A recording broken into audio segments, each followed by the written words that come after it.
Welcome. Hi, I'm Katie Morrell. I'm a creative and writer based in the San Francisco Bay Area. And I'm Karen Hawkins. I am the founder of Rebellious Magazine for Women and co-editor-in-chief of the Chicago Reader. You are listening to Of Course I'm Not Okay, an audio project. Join us as we talk about mental health, coping with quarantine, and what conversations we wish the world was having and isn't. For some of our episodes, we'll chat with writers and creatives to get their take. Thank you for joining us on this journey.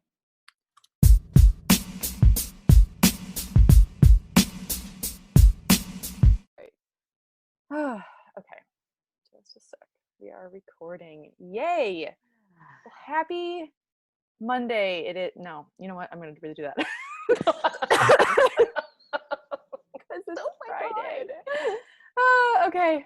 Hi, Karen. It's so nice to see you. Hi, it's wonderful to see you, Katie. Time is an illusion. Time is a closed loop. None of it matters. Who knows what day it is? Exactly. Who knows what day it is? Who knows what day it is when the listener is listening or what day that we're recording? It is. It's a construct. It's total illusion. Right. So I had a week. Would you like to hear about something that happened? I would. Yes, desperately. I would love to. So I'm wondering if you've ever been in a situation where someone close to you tells you something that they're worried about and you totally brush them off and you're like, that'll never happen. What the hell? And then you get pissed about it. So that happened to me. So I am going up to Oregon on Monday, and that's 3 days away, I guess, in terms of time. But anyway, I'm going to Oregon, and I have been talking to my dad, and my dad, who lives in Michigan, has been extremely concerned about the piece of crap Honda Civic that I'm going to be using to drive up to from San Francisco, 8 hours north to Oregon. Sure. And he's like, are you sure you want to use this car? I mean, why don't you get a rental car? And I've gotten kind of pissy. I've been like, no, why would I get anything else but my beautiful scratched up piece of crap Honda Civic that I absolutely love? And I'm just one of the, so have always told people that like cars don't matter to me because they kind of don't. I don't know anything about cars. And so I've always thought like, if, I need a new car, I'll find that out when it dies on the side of the highway. So my exact words to this harping, if you will, of my dad have been really just bitchy. This is exactly what I've said. I've said, look, Dad, if my car breaks down on my way to Oregon, I'll pull into the nearest Subaru dealership and I'll get a new one. And he was like, who says that also? That is so like, I mean, that is just, yeah, okay. I'm owning the fact that sounds elitist and asshole-ish. Which it is. So he was like, he was like, all right, I guess. And like, to be fair, between San Francisco and the Oregon border, there's not much other than Sacramento. So like the reality of that is not really a thing. So on Sunday, that happened. Literally that happened. My car died. And so I was driving south of San Francisco, visiting some friends, and I went over a pothole and I thought the back left tire was going to fall off my car, for real. Oh God. Yeah. And so it was terrifying. Like I pulled over, Tyler looked underneath the car. Neither of us know anything about cars. He's like, well, the tire's not flat, so it must be fine. And so we got back into the car and it was like leaning and the whole thing. And I'm like, we're going to die. Like, this is just, our death is coming. And so we go to our friend's house. And then right after our friend's house, we went to the Subaru dealership and bought a new car and Stop drove it home. Not even kidding. Who does that? Oh my God, I can't laugh as hard as I want to. Ooh, because I'm wearing a headset. That is hilarious. Who does that? That is so ridiculous. Also, like, we tried to trade in this Honda Civic, and I was like, oh, we'll definitely get at least like $2,000 or something. They're like, we could give you maybe at the very most $275. Wait, what? For real. Oh, And then they're yeah. like, but you can donate it for a tax write-off. And I was like, done. So the downside was that I actually had to drive the car back. It was like an hour away to my house for them, to the tow truck, to eventually pick it up. That was actually very scary. And what I learned in that, stress, sweat soaked moment was like that those 65 minutes of near death was, I will never ever say that like shitty, sentence to anyone again. Like, who says that? Like, you get a new, like, you fix a car or you get a new one when your car's crap. So anyway, that's what happened to me this week. And my dad did not say, I told you so, but if he had, he wouldn't be wrong.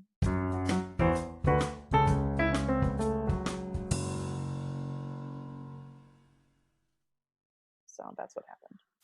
I mean, I'm glad you survived this harrowing experience. And I just want to say, witchcraft works. You put out into the universe, I'll just go to the Subaru dealership and get a new one. And then that's what happened. Isn't that the weirdest thing? Like, it's just, I mean, it's still, I'm so glad it happened like it did, and that like we didn't actually get in a real car accident. But you're right, I put it out into the universe, and the universe was like, just so you know, it's going to happen way quicker than you think it is, and so I'm going to shut this shit down right now. So that's what happened. Before you get out on the Oregon Trail and Exactly. Exactly. So anyway, that was my week. Congratulations on your new car. Thank you. It's actually really nice. I don't know anything about, like I said, I don't know anything about cars. So it's nice, but to me, it's the same level as getting like the fanciest Tesla or Lamborghini, because like, I mean, there's nothing, no offense to Subarus, but like truly it has working air conditioning. That's the same. Right. I am totally with you. Yes. I am totally with you. When you go from having like we're getting new appliances in my kitchen, and when you go from like, oh, I guess the freezer door is supposed to have a handle on it, to like, oh, the freezer has a handle on it. Like, I don't really care what this new freezer's like. It's just not crappy. Yeah. Isn't that nice? Or it's crappy in a different way. It's a whole thing. Yeah, I'm with you. But new appliances, that is game changing. Are you getting all new appliances, or is the freezer door or the freezer the biggest one? So this all started when I think our appliances are just trying to send us a message. Like, I feel like your Honda Civic was just, things in our lives have a way of telling us goodbye, even when we're not ready to say goodbye. And ours was the hood vent on the microwave just popped off. Oh, it just gave up. Just fell right on off, the whole thing at the top. And it was like, oh, okay. Great. Sam's going to think that was my fault. I didn't do anything to it. It just popped off. And Sam, my partner, is just like, has like zero tolerance for things like really just like not working perfectly. And she said this thing about replacing the appliances. And I was just like, that's so wasteful. Why would you do that? And then she starts pointing to things like, okay, how about the freezer door? How about the dishwasher? How about the, like, so it's going to be exciting. But yeah, we've been dealing with some crappy stuff for a really long time, and I didn't realize it. Isn't that amazing how like you can be wedded to your crappy stuff? At least I can. Like, I actually really felt a lot of personal affection toward my crappy Honda.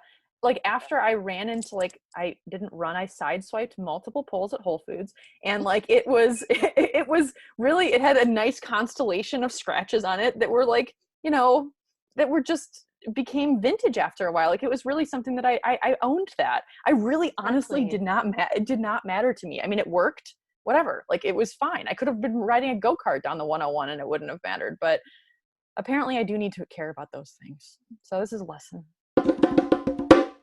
$275 worth of car is really makes me sad. I know. I had to drive it to the yesterday to the tow truck because it couldn't come on my street. And when I drove it after driving my new Subaru for 2.5 days, I was like, oh wow, like this is a Flintstones vehicle. Oh my goodness, what was I thinking? And so, it's amazing how quickly you can get used to your beautiful new thing. I'm sure you'll feel the same about your appliances, and you'll forget about your microwave hood in 2 seconds. That's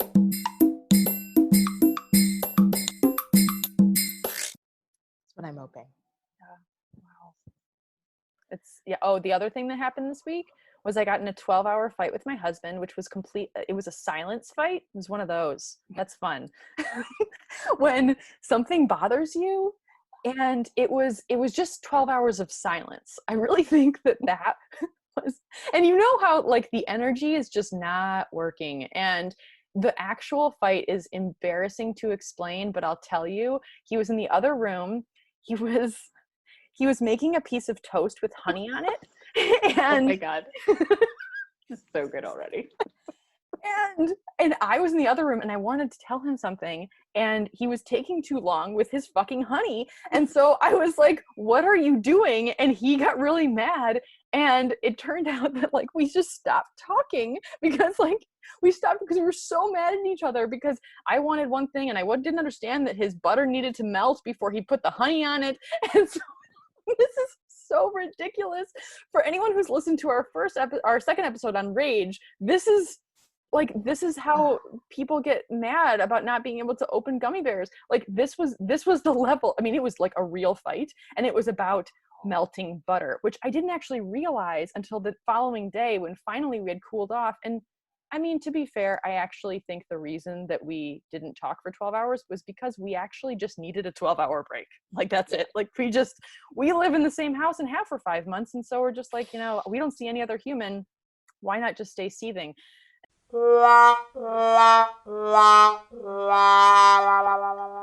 And so we basically Mix things up. It mixes things up, just changes the energy. Totally works. And so when we finally started talking and he explained that he needed an extra 45 seconds to melt his butter, I realized how much of a bitch this made me sound like. And so anyway, I'm willing to own my faults, and yeah, so that's my week. So yeah. I mean, bitches get stuff done, right? Right? You got the 12-hour break you needed, and there you go. You're right. You're Thank you, Karen. I really feel a lot better. Oh God. Fun times. Pandemic life. But I do love the topic that we're thinking about covering today, because I feel like it's something that all of us are dealing with, which is feelings. Oh.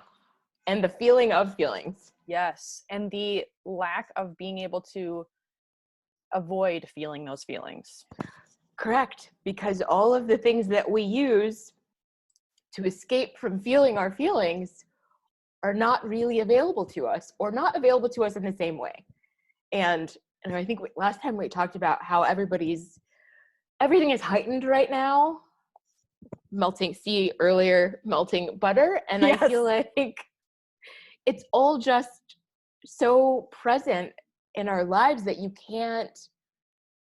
just can't escape feeling your feelings right now. Yes. I'm finding that the feelings that I'm having are totally shocking. I mean, it's not like, yes, I'm so upset about what's happening in the world. And if I look at Donald Trump's face for more than like 1.5 seconds, like I have an anxiety attack and that kind of stuff. That's just normal. But like, I feel like there's other things that I'm realizing, like ancestral traumas that are like, surfacing, and just like thoughts that I'm like, oh, that's a issue that I haven't thought about since therapy in 2004. Like, and it's like, I need to just keep pushing that down. Just push it down. But then it surfaces so much faster because I have nothing going on. Like there's no, like you said, there are no distractions.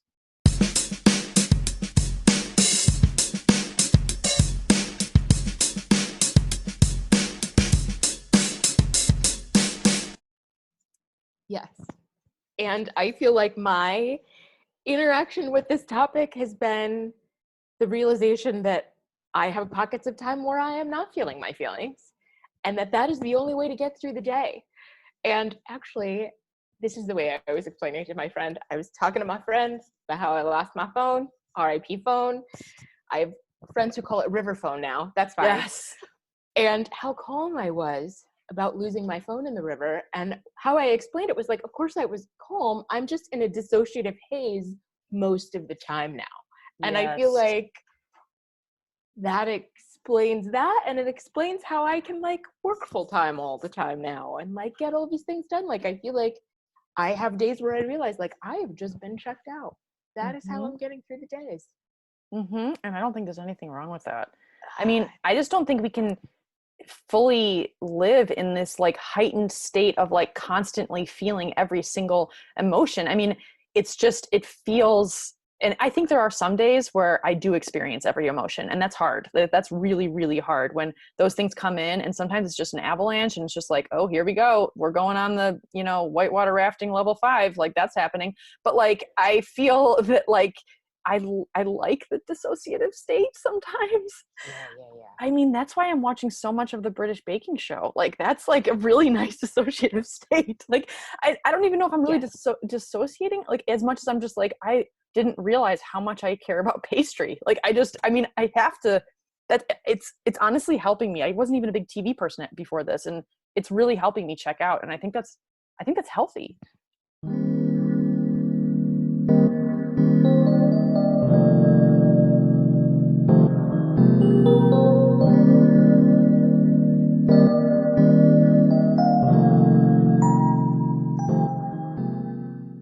I absolutely think it's healthy, because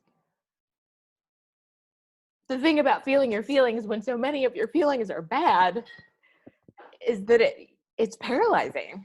And yes, like you said, like the whitewater rafting of it, and we have therapists and it's tough. And I think the other piece of it for me that's hard is my therapist, God love her, I hope she's listening, will ask me what I need. I'll like describe some experience or something I'm going through, and she'll just ask me what I need. And it's really hard because so much of what I need is unavailable. Like, I need a margarita in a bar. I need a cheap beer in a dive bar. Like, I need to be out with my friends. And so it's hard to like have this list of things that I feel like I need right now that are unavailable. And so then, yes, the stuffing happens. Then it's just like, well, it's easier to just not have needs then. Well, let's just go back to that. Like, just let's rewind a couple of years of therapy and just go back to a place where we had no needs. Great. Wasn't that nice? Like, sometimes I think about my pre-therapy self and I'm like, wow, like ignorance was bliss, like it was just, I mean, and this is not to say for people listening who have never tried therapy and don't really want to, I still think it's worth it. I really, really do. I am a happier person, truly, like on the inside. That said, I don't think I realized how many things I really needed to work on before talking Well, about and them. I don't know about you, but I was inflicting my issues on other people. Oh, So they yeah. weren't necessarily a problem. Yeah, I mean, they were problems for me eventually, but like, yeah, I just was like, just outsourcing my drama to other people is awesome. Oh, that's such a good point. Wow. That is so true.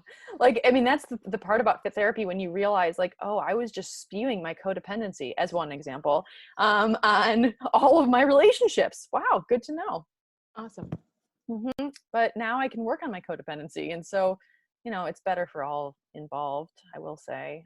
But now that you have a responsibility to do something about it, and that's the shitty part. Like, damn it. Damn it. Do I really have to do anything? And then you're like, I do. Shit, my life will be better, and so will the life of everyone I love. That's great.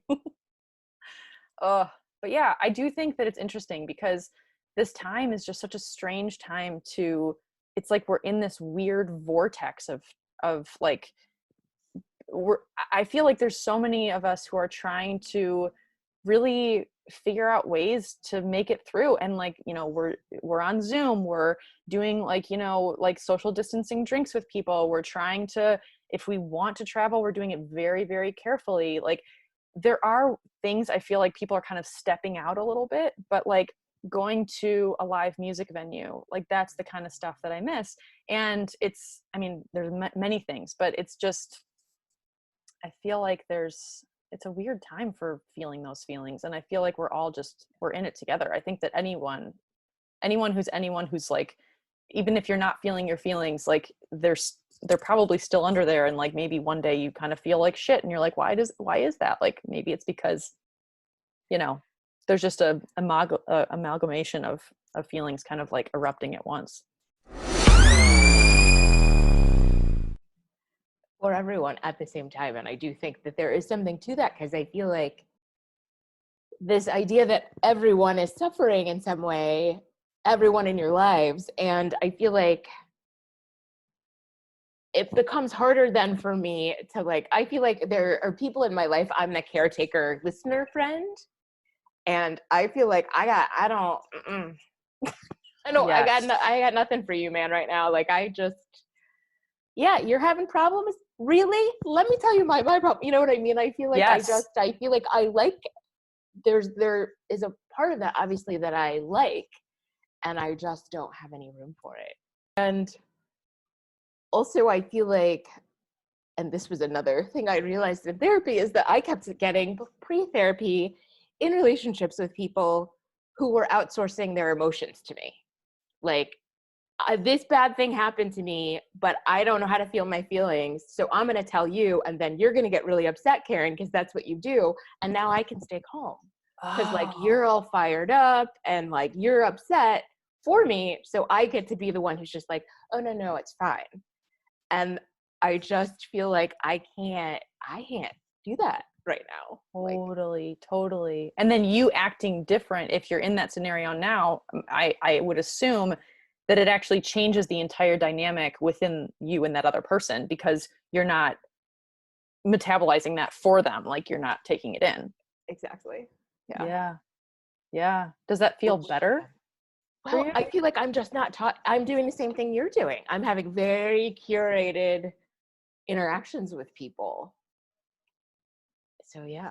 I am too. I really am. I mean, I think that's one thing that I would say if for the people listening, if you're feeling all the feelings and you're struggling with boundaries, is to have, it's something we mentioned in our last episode, but it's also just to like have these curated, boundaried conversations. I mean, you and I talk for 1 hour every Friday. Usually it doesn't go over an hour. That's great. And it's not that I don't want to talk to you for 5 hours. Of course I would. But it's like I have to guard my own energy and my own feelings of, like I have to have so much more buffer right now. And Yeah. it's the same thing with other people. Like I'm not even available as much over text. Like I think that's kind of okay. Like I think Yeah. there needs to be some conversation about that being okay because like we're trying to caretake for ourselves right now and that's super important. It takes a lot of energy to get through just every day. Yeah. Yes, it really, really does. Yeah. Yeah. I think also just like to your point about therapy, I mean, yeah, I think we'll do an entire episode on therapy at some point, but also just advertisement for therapy. Like this is just now, I just want to tell everyone like it's definitely the best thing that I am doing for myself right now. And I had a conversation with a friend the other day that I thought was kind of illuminating. And that person was telling me, yeah, I've tried therapy and basically something happened in that person's life where it was like an emergency situation and that person needed to reach out to a therapist immediately. And so they did. And it was very, very helpful. But that person came to me later and said, like, well, how often do you talk to your therapist? And I said, well, it kind of fluctuates. Like over the past many, many years, I mean, I've been in therapy for, let's see, 23 years now, and I will be in therapy for the rest of my life as a wellness like practice. That's how I think of it. Yeah. And so I said, right, as of right now, I talk to my therapist on Zoom every other week. It's great. Sometimes it's every week, sometimes it's every 3 weeks. It kind of depends, but it's very consistent in terms of like, it's not just a one-off. And the person I was talking to was like, well, what do you think is the advantage of that? And I was like, one of the things that I find, and I've had the same conversation with so many people where they're like, okay, I'm not going to go to therapy until it gets really, really bad. Like something is seriously wrong. And so what I said was basically that like, it's kind of, sometimes when I go to therapy, I'm talking about positive things. Like I'm talking just about my normal life. And what I find is that there might be something within that conversation that comes up that I didn't even think of that I'm able to then work on in that moment versus these building blocks of little things finally getting to the top of the volcano and then erupting. It's harder to work on those little things. No, it totally makes sense. It's preventive visits versus the ER. Like, why wait until you're bleeding out when you could just like go every once in a while and do kind of check-ins and like, oh, I feel like that's not, you're tweaking things along the way. Yeah, I also feel like I have friends who also have that attitude about therapy. Like, I'm just going to go deal with this one thing. And I, obviously you should tailor your therapy approach and you should do what works for you. But I feel like it also makes it so that you don't have to dig really all that deep. Like, I'm Yes. going to therapy to work through leaving my job, or I'm going to therapy to work through this thing. And then you stop going. And meanwhile, you and I are on like dig excavation level 42 of like, you're not going to get to generational trauma in your 6 to 12 weeks of dealing with your job change. You know what I'm saying? Like, Nope.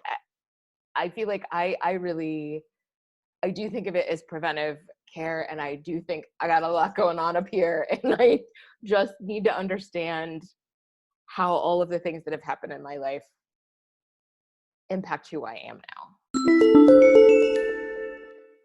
It gives you perspective. It gives you, it's like a rear view mirror on your life. And then also it's like sitting in the driver's seat of where you actually want to go. Like, it's not just about the trauma. It's not just about the negativity. It's about like, how do you want to form your life? Like, who do you want to be in your life, and how, like, what kinds of, experiences do you want to have? And kind of, so it's like, taking the Swiffer and like brushing away so many things, and maybe not, I guess you're spraying it with a spray bottle and I'm really doing way too many metaphors right now, but like you're picking up the trash is what I'm trying to say. And you're cleaning your insides. Yes, That would have been an easier, quicker way of saying that. I like the Swiffer. What does my therapist say? I feel like the way she puts it is that you want things to grow, you have to clear the soil. But yes, therapy, it's a wonderful thing. It really is. Yeah, I think one of the things that people, they can really buy into the idea that they want to be in therapy, but they might be so scared of how to find a therapist. And I think that might be that's a future episode of like, so listeners, if you're interested in finding a therapist, we will be dedicating an entire episode to that, because I think that's something to explore. It can be kind of daunting. It's kind of like dating. And I know that's maybe not the perfect metaphor, but it is actually, in my opinion. Yeah, it very much so is. Yes, you should date around. Yes. You should date multiple therapists until you find one that you click with. That you absolutely love. Yes. Yeah. So, but yes, I love talking to you about feelings. I know. It makes it lessens the I'm the only one feeling. Yet again, another feeling. But yeah. Right. Yes, exactly. Well, right. And it makes it, like you said, our hour is just this container. That's the other thing I like about therapy. Like, you have this built-in container in your life where you can freak out about what's going on in your life, that otherwise I feel like I don't know how people who don't have that are dealing with what's going on or deal with anything that's going on in their lives. Like, if you didn't have this place where you could put all the shit that's happening in your life, where would it go? Yeah.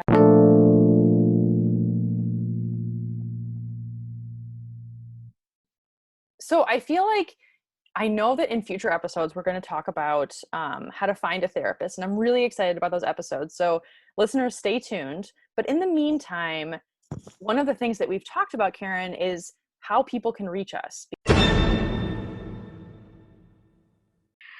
We don't have a website because this is not a podcast. We don't have any of that infrastructure. We don't have a way formally for people who don't know us personally to get in touch with us. But now we do.